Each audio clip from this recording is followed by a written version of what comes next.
दूसरा इतिहास 9वां अध्याय कुल वचन 31। शीबा की रानी का आगमन। जब शीबा की रानी ने सुलेमान की कीर्ति सुनी तब वह कठिन कठिन प्रश्नों से उसकी परीक्षा करने के लिए यरूशलेम को चली। वह बहुत भारी दल और मसालों और बहुत सोने और मणि से लदे ऊंट साथ लिए हुए आई और सुलेमान के पास पहुंचकर उससे अपने मन की सब बातों के विषय बातें की। सुलेमान ने उसके सब प्रश्नों का उत्तर दिया। कोई बात सुलेमान की बुद्धि से ऐसी बाहर न रही कि वह उसे न बता सके। जब शीबा की रानी ने सुलेमान की बुद्धिमानी और उसका बनाया हुआ भवन और उसकी मेज पर का भोजन देखा और उसके कर्मचारी किस रीति बैठते और उसके टहलुए किस रीति खड़े रहते और कैसे कैसे कपड़े पहने रहते और उसके पिलाने वाले कैसे हैं और वे कैसे कपड़े पहने हैं और वह कैसी चढ़ाई है जिससे वह यहोवा के भवन को जाया करता है। जब उसने ये सब देखा तब वह चकित हो गई। तब उसने राजा से कहा, मैंने तेरे कामों और बुद्धिमानी की जो कीर्ति अपने देश में सुनी वह सच ही है, परंतु जब तक मैंने आप ही आकर अपनी आंखों से यह न देखा तब तक मैंने उनकी प्रतीति न की। परंतु तेरी बुद्धि की आधी बड़ाई भी मुझे न बताई गई थी। तू उस कीर्ति से बढ़कर है जो मैंने सुनी थी। धन्य है तेरे जन, धन्य है तेरे ये सेवक जो नित्य तेरे सम्मुख उपस्थित रहकर तेरी बुद्धि की बातें सुनते हैं। धन्य है तेरा परमेश्वर यहोवा जो तुझसे ऐसा प्रसन्न हुआ कि तुझे अपनी राजगद्दी पर इसलिए विराजमान किया कि तू अपने परमेश्वर यहोवा की ओर से राज्य करे। तेरा परमेश्वर जो इस्राएल से प्रेम करके उन्हें सदा के लिए स्थिर करना चाहता है, इसी कारण उसने तुझे न्याय और धर्म करने को उनका राजा बना दिया।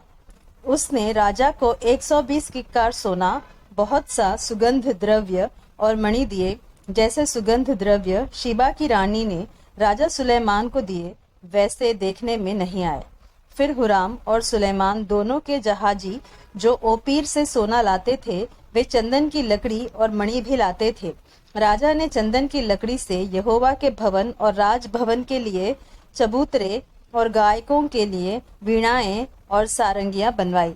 ऐसी वस्तुएं उससे पहले यहूदा देश में न देख पड़ी थी। फिर शीबा की रानी ने जो कुछ चाहा वह राजा सुलेमान ने उसको उसकी इच्छा के अनुसार दिया। यह उससे अधिक था जो वह राजा के पास ले आई थी। तब वह अपने जनों समेत अपने देश को लौट गई। राजा सुलेमान का ऐश्वर्य। जो सोना प्रतिवर्ष सुलेमान के पास पहुंचा करता था उसका तौल 666 किक्कार था। यह उससे अधिक था जो सौदागर और व्यापारी लाते थे, और अरब देश के सब राजा और देश के अधिपति भी सुलेमान के पास सोना चांदी लाते थे। राजा सुलेमान ने सोना गढ़ाकर 200 बड़ी बड़ी ढालें बनवाई। एक एक ढाल में 600 शेकेल गढ़ा हुआ सोना लगा। फिर उसने सोना गढ़ाकर 300 छोटी ढालें और भी बनवाई। एक एक छोटी ढाल में 300 शेकेल सोना लगा, और राजा ने उनको लबानोनी वन नामक भवन में रख दिया। राजा ने हाथी दांत का एक बड़ा सिंहासन भी बनाया और चोखे सोने से मढ़ाया। उस सिंहासन में 6 सीढ़ियां और सोने का एक पावदान था। ये सब सिंहासन से जुड़े थे और बैठने के स्थान के दोनों ओर टेक लगी थी, और दोनों टेकों के पास एक एक सिंह खड़ा हुआ बना था।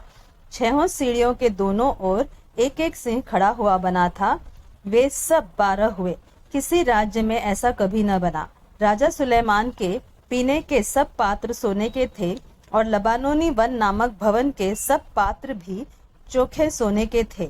सुलेमान के दिनों में चांदी का कोई मूल्य न था, क्योंकि हुराम के जहाजियों के संग राजा के जहाज तरशीश को जाते थे, और 3-3 वर्ष के बाद तरशीश के ये जहाज सोना, चांदी, हाथी दांत, बंदर और मोर लेकर आते थे।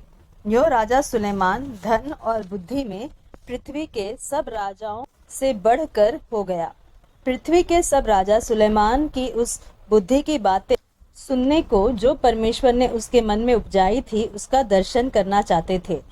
वे प्रतिवर्ष अपनी अपनी भेंट अर्थात चांदी और सोने के पात्र, वस्त्र, शस्त्र, सुगंध द्रव्य, घोड़े और खच्चर ले आते थे।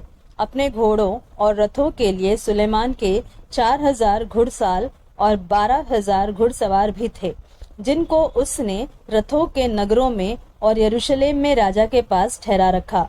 वह महानद से ले पलिश्तियों के देश और मिस्र की सीमा तक के सब राजाओं पर प्रभुता करता था। राजा ने ऐसा किया कि बहुतायत के कारण यरूशलेम में चांदी का मूल्य पत्थरों का सा और देवदारू का मूल्य नीचे के देश के गुलरों का सा हो गया।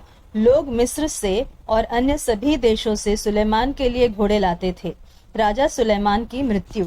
आदि से अंत तक सुलेमान के और सब काम क्या नातान नबी की पुस्तक में और शीलोवासी अहिया की नबूवत की पुस्तक में और नबात के पुत्र यरोबाम के विषय इद्दी दर्शी के दर्शन की पुस्तक में नहीं लिखे हैं? सुलेमान ने यरूशलेम में और इस्राएल पर 40 वर्ष तक राज्य किया। फिर सुलेमान अपने पुरखाओं के संग सो गया और उसको उसके पिता दाऊद के नगर में मिट्टी दी गई और उसका पुत्र रहूबियाम उसके स्थान पर राजा हुआ।